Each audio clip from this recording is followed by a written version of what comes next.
नमस्कार। अभी हम धन्वंतरी जी देवी को प्रणाम करते हैं और उनसे प्रार्थना करते हैं कि हम सभी को अच्छा स्वास्थ्य और अच्छा आरोग्य प्रदान करें। हम श्लोक के माध्यम से उनकी आराधना करते हैं। नमामि धन्वन्तरिम् आदिदेवं सुरासुरे वन्दितपादपद्यम् लोके जरा ऋग्भयमृत्युनाशम् धातारमीशं विविधोषधीनां धातारमीशं विविधोषधीनां महामृत्युंजय का जाप करते हैं। ओम त्र्यंबकं यजामहे सुगंधिं पुष्टिवर्धनम् उर्वारुकमिव बन्धनात् मृत्योर्मोक्ष अमामृतात्। ओम शांति शांति शांति।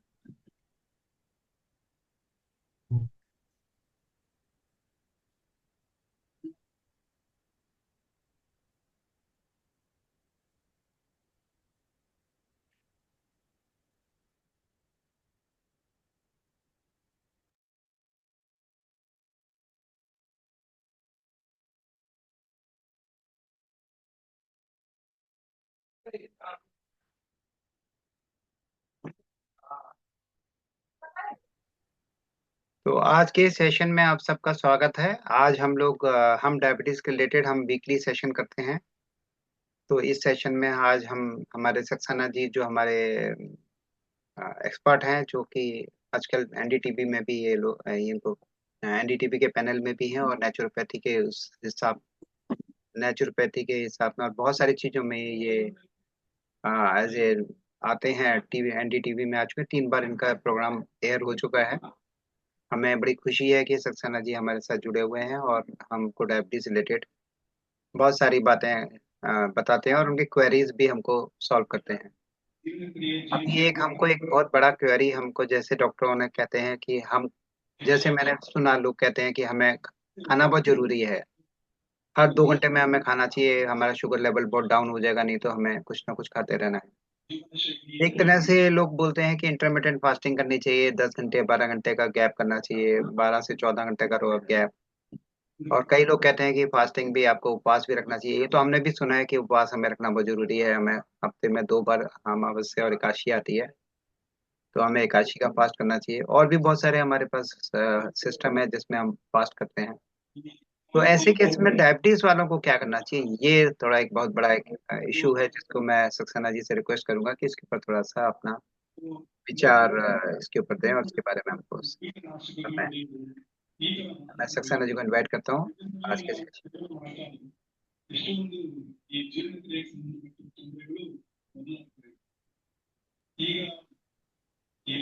सबों को प्रणाम। प्रणाम। जितने लोग भी उपस्थित हुए हैं सबका आभार, धन्यवाद। संडे को समय निकाला आप लोगों ने, बहुत अच्छी बात है। नीरज सर, हम लोग पिछले भी कुछ चीजों पे हम लोग बात करते हुए आ रहे हैं कि मतलब हमारा भोजन कैसा हो,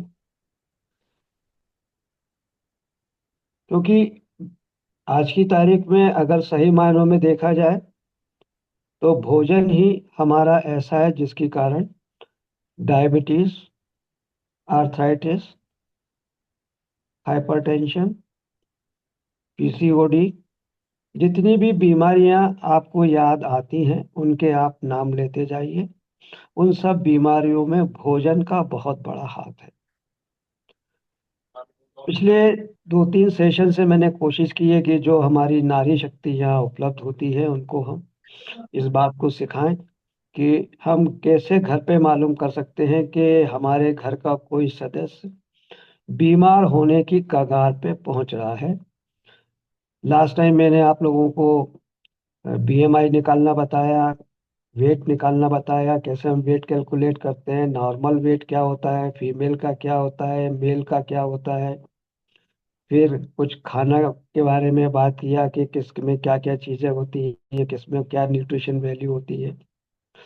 मेरा ये मानना है कि अगर हम नारी शक्ति को अगर हम जागरूक कर दें तो भारत से डायबिटीज का आंकड़ा हम कम कर सकते हैं और बीमारी पे भी नियंत्रण पा सकते हैं कि उसके जो फैलने की गति है उसको भी हम रोक सकते हैं। ऐसा मेरा मानना है।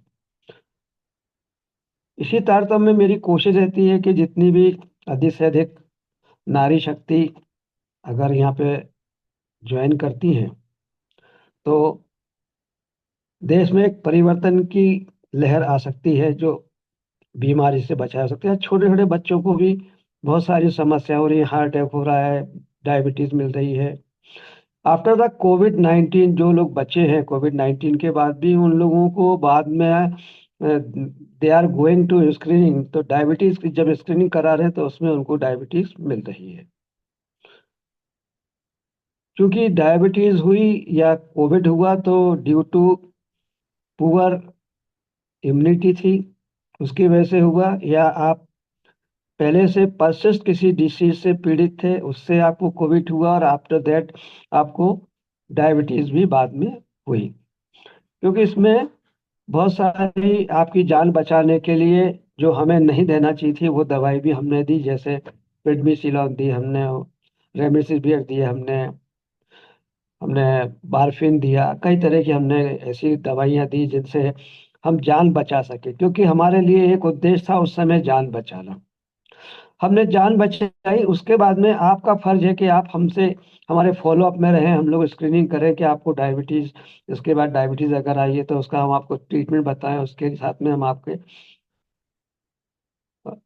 उससे लड़ने की हम आपको तरकीब बताएं। लेकिन लोगों ने उस तरफ ध्यान नहीं दिया और बाद में हुआ वो डायबिटीज से पीड़ित मिल रहे हैं। कुछ लोगों में क्या है कि जो उससे कोविड 19 से पीड़ित हुए थे उन लोगों में हार्ट अटैक की समस्या भी आ रही है, छोटे छोटे बच्चों में भी आ रही है।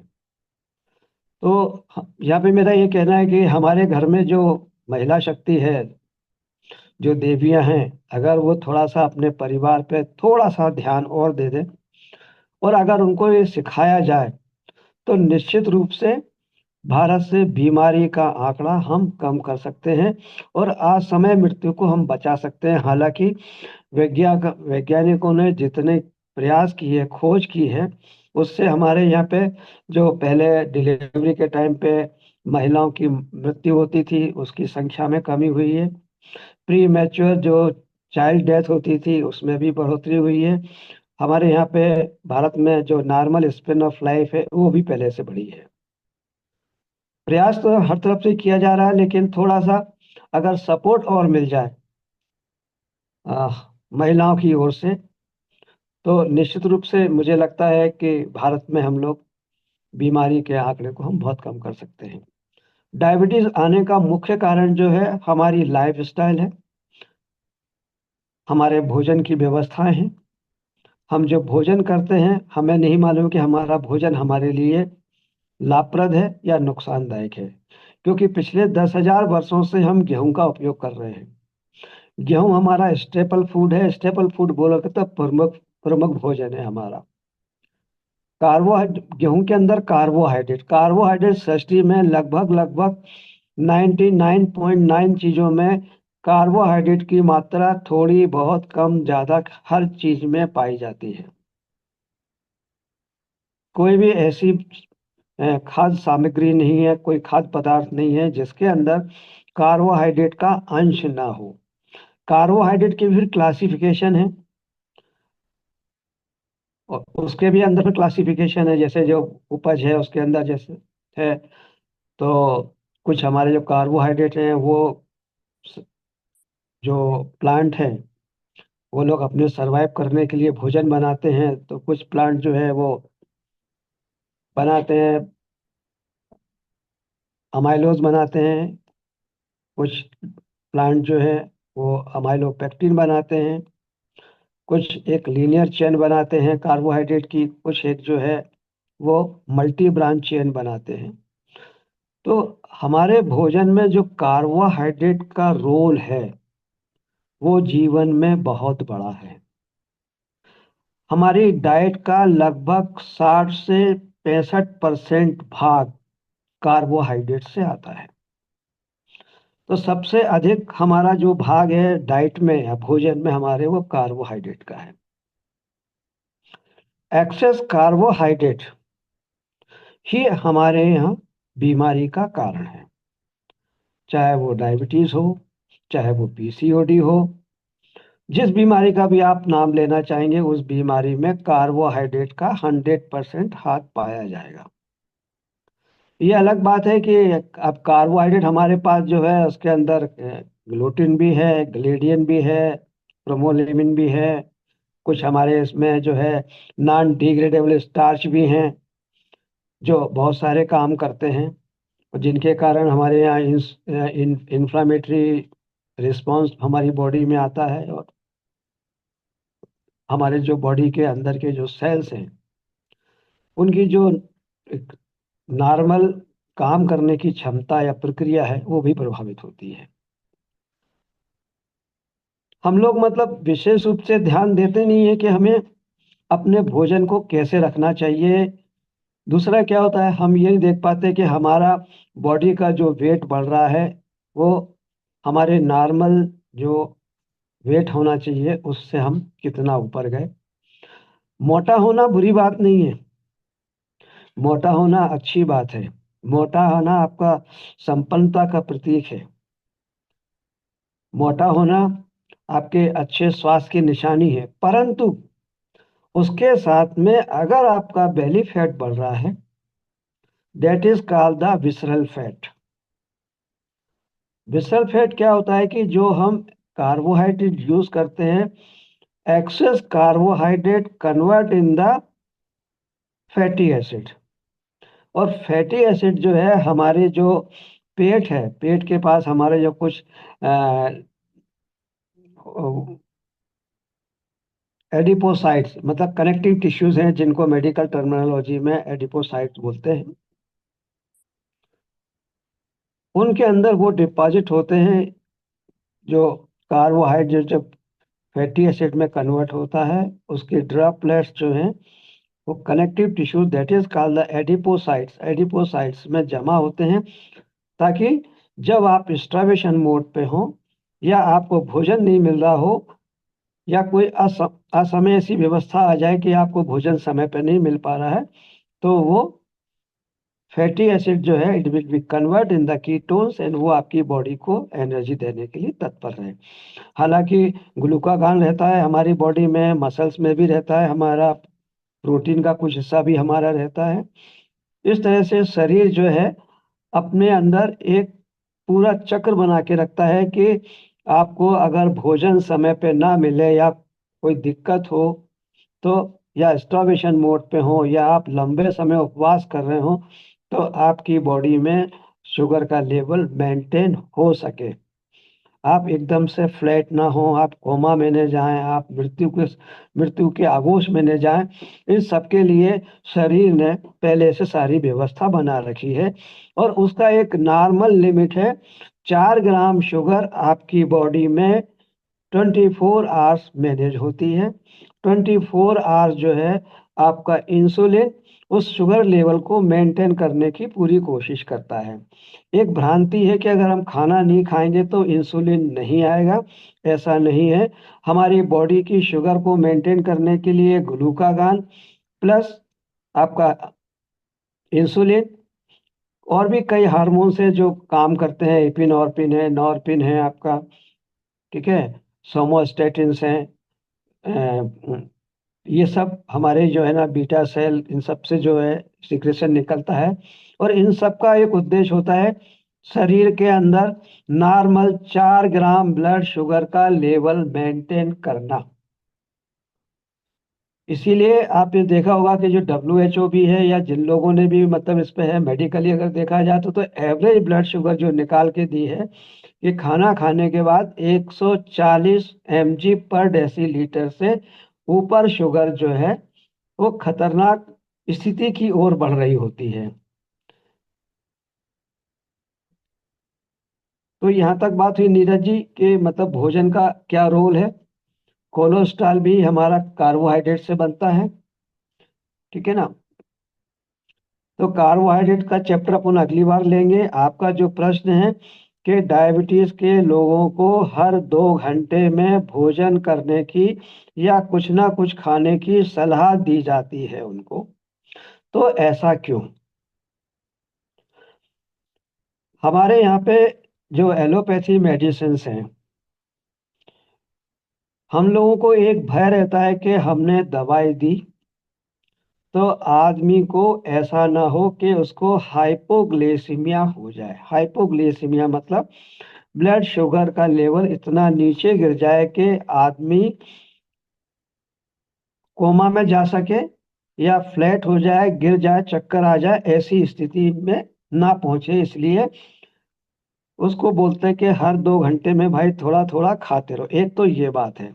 दूसरी बात ये है कि ऐसा माना जाता है कि अगर आप एक टाइम में 6 रोटी खाते हैं तो आप इकट्ठी अगर 6 रोटी खाएंगे तो आपका ब्लड शुगर लेवल एकदम स्पाइक करेगा और जिसको नॉर्मल होने में टाइम लगेगा। इसलिए ये सलाह दी जाती है कि आप अपने भोजन को 3 से 4 भागों में बांट लें।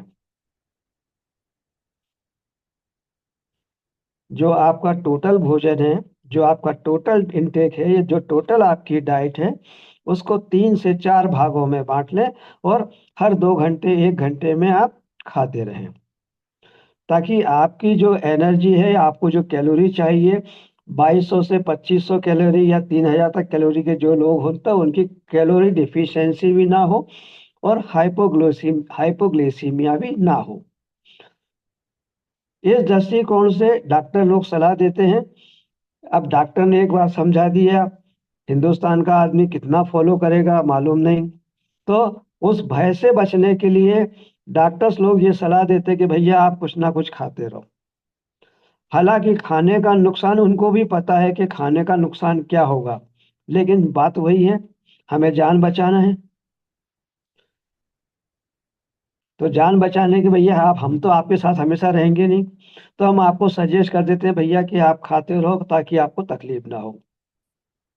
कुछ मेडिसिन ऐसी होती है कि जिनमें आपको गोली खाई और उसके साथ आपको भोजन खाना ही खाना है, अदरवाइज आपको हाइपोग्लाइसीमिया हो जाएगा, है ना।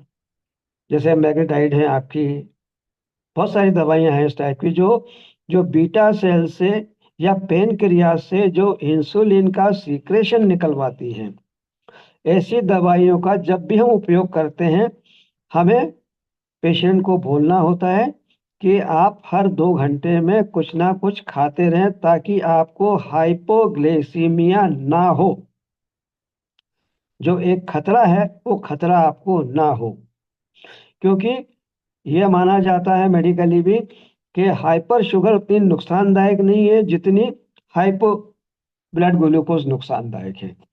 इसको बचाने के लिए डॉक्टर लोग या हम लोग इस तरह के एक प्रक्रिया को उनको समझा देते हैं, क्योंकि आपको मालूम है कि हिंदुस्तान का आदमी अपने स्वास्थ्य के प्रति वैसे भी लापरवाह है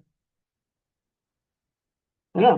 तो इसलिए ये रखा गया है। लेकिन अगर सही मायनों में देखा जाए तो बार बार खाना नुकसान करता है, क्योंकि बार बार इंसुलिन आएगा, आपकी जो कार्बोहाइड्रेट का जो इंटेक है वो आपका एक्सेस हो जाएगा, क्योंकि आपने 2 रोटी के बजाय आपने 3 रोटी खा ली, है ना। अच्छी लगी तो आपने 2 रोटी और बढ़ा ली। तो आप हर 2 घंटे में आपका जो है ना स्वाद के ऊपर और आपके उसके ऊपर निर्भर करता है। तो जब जब आपका एक लिमिट से ऊपर आपका कार्बोहाइड्रेट बढ़ेगा, आपका शुगर एलिवेट होगा। और यही कारण है कि पेशेंट जो है एक पोर्शन कंट्रोल नहीं करता है। पोर्शन कंट्रोल, अगर डाइट का पोर्शन कंट्रोल करें, प्रॉपर मॉनिटरिंग करें कि मेरी शुगर कितनी रहना चाहिए, अपनी फूड डायरी बनाए कि मैंने सवेरे कितने बजे मेरी फास्टिंग इतनी थी, फिर मैंने ब्रेकफास्ट किया तो ब्रेकफास्ट के बाद मेरी शुगर कितनी बढ़ी। तो उसने जो खाया है उसको भी फूड डायरी में नोट करें कि मैंने आज क्या क्या खाया और मेरी शुगर कितनी बढ़ी। दवाई तो दे ही रहे हैं, ये पेशेंट का काम है कि वो अपनी फूड डायरी मेंटेन करें वो अपनी खुद की मॉनिटरिंग कर रहे हैं। अगर उसको ये डायबिटीज निकालने का अगर है तो अपनी फूड डायरी मेंटेन करे कि मैंने आज पोहा खाया था, 1 प्लेट खाया था या इतने ग्राम खाया था, अंदाज से भी करे तो उसको मालूम पड़ेगा कि मैंने एक 50 ग्राम पोहा खाया या 100 ग्राम पोहा खाया, उसमें 2 जलेबी खाई, तो मेरी शुगर कितनी बढ़ी। अगले दिन वो उसको फिर दूसरा रिपीट करके अपना नोट करे तो 1 महीने में, मैं आप लोगों से बताता हूँ, 1 महीने में वो खुद अपनी डाइट को मैनेज करना स्वयं सीख जाएगा। क्योंकि आप एक तो मॉनिटरिंग नहीं करते। हिंदुस्तान में हमारे यहाँ क्या है, आदमी ठेके पे देना ज्यादा विश्वास करता है।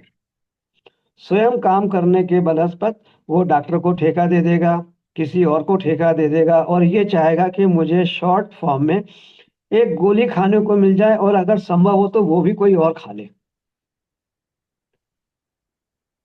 तो आपकी बीमारी में जब तक आप स्वयं अपना इन्वॉल्वमेंट नहीं करेंगे, आपका परिवार आपको सपोर्ट नहीं करेगा, स्पेशली आपकी बीवी को अगर ये सारी चीजें मालूम है तो आपकी पत्नी जो है आपको सपोर्ट कर करके आपको बीमारी से बाहर निकालने में या बीमारी को नियंत्रण में रखने में बड़ा योगदान दे सकती है।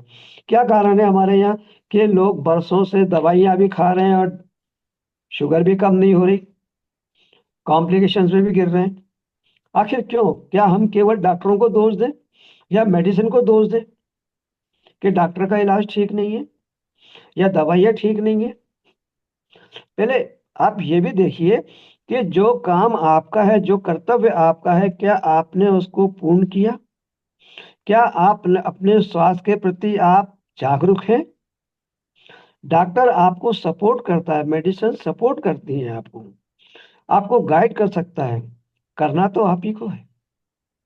अगर आप नहीं करेंगे और बाद में आप कॉम्प्लिकेशन में आएंगे, फिर आप डॉक्टरों को या मेडिसिन को दोष देंगे, तो ये सर्वथा आपका अनुचित है। सीधी बात है, अगर आप बीमार हैं, आपको खुद को अवेयर होना चाहिए, अपने आप को जागरूक होना चाहिए। हमें अपने शरीर को कैसे मेंटेन करना है।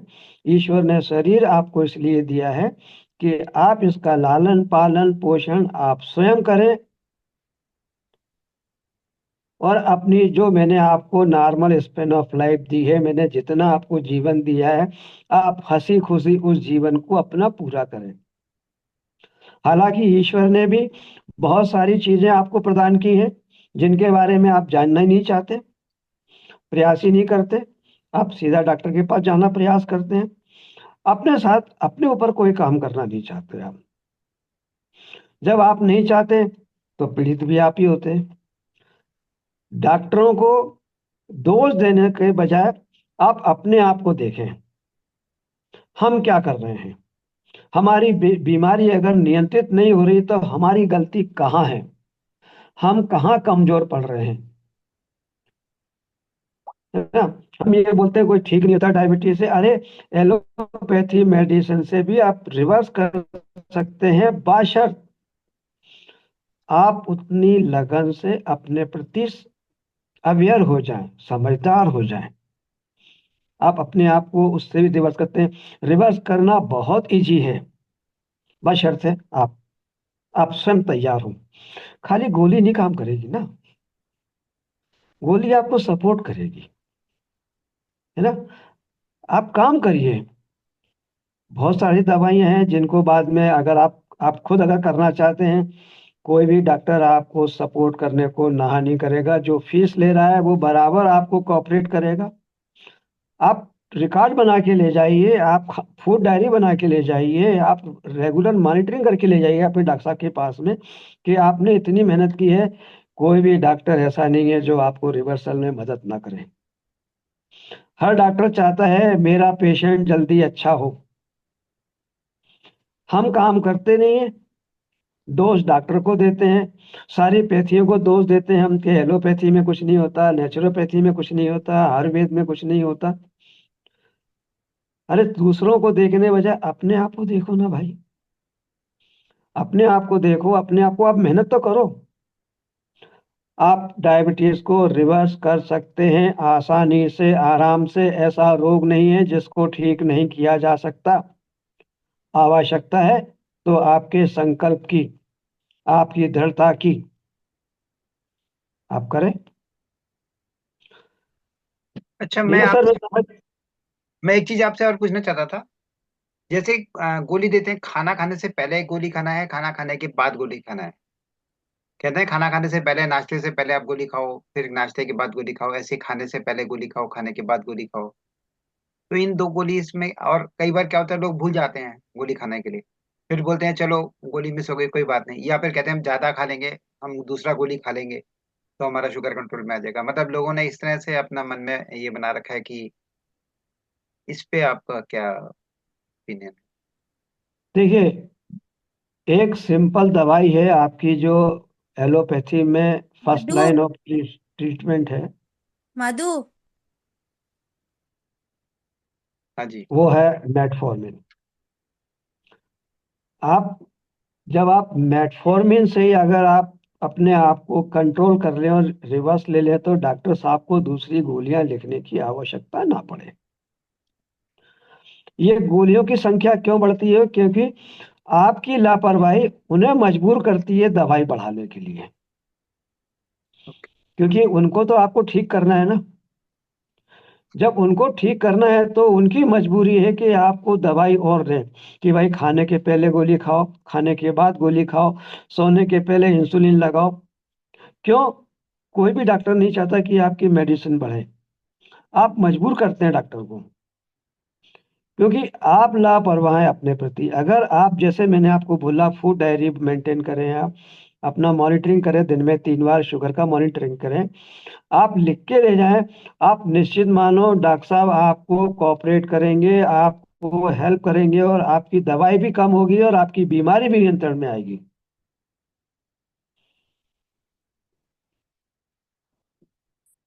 राइट। अभी किसी को कोई परेशानी है तो पूछ ले सकते हैं सुसैना जी को आज कहीं। हाँ। हाँ सर, मैंने देखा है कि हमेशा कैन आई डिस्टर्ब? यस हाँ हाँ बोलिए। सर, मैंने देखा है ऐसे नहीं कि मोटे लोगों का ये बेली बड़ा होता है, मैंने पतले लोगों का भी देखा है कि उनका भी बेली बड़ा होता है, तो उसकी वजह क्या होती है? यही। मैंने अभी बोला था कि सबसे ज्यादा नुकसानदायक हमारे यहाँ हाँ। विसरल फैट है। यस। विसरल मतलब जो बेली के आसपास जमा होता है, that is called the visceral fat. जी। विसरल फैट भी दो प्रकार का होता है, एक व्हाइट व्हाइट एडिपो सेल और दूसरा होता है ब्राउन एडिपो सेल। तो कुछ लोगों में जो होता है ब्राउन एडिपो सेल्स होने के कारण क्या होता है, उनकी बेली फैट नहीं बाहर निकलती।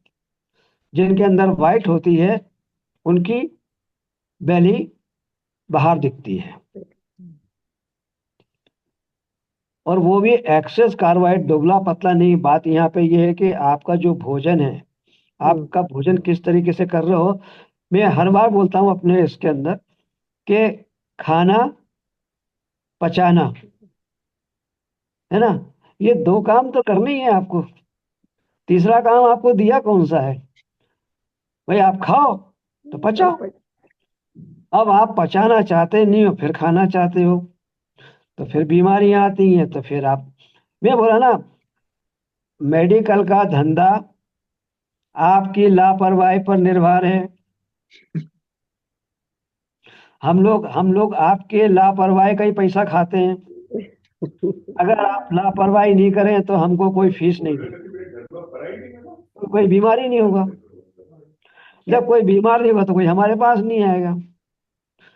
तो हमको लाभ मिलता है आपकी लापरवाही का।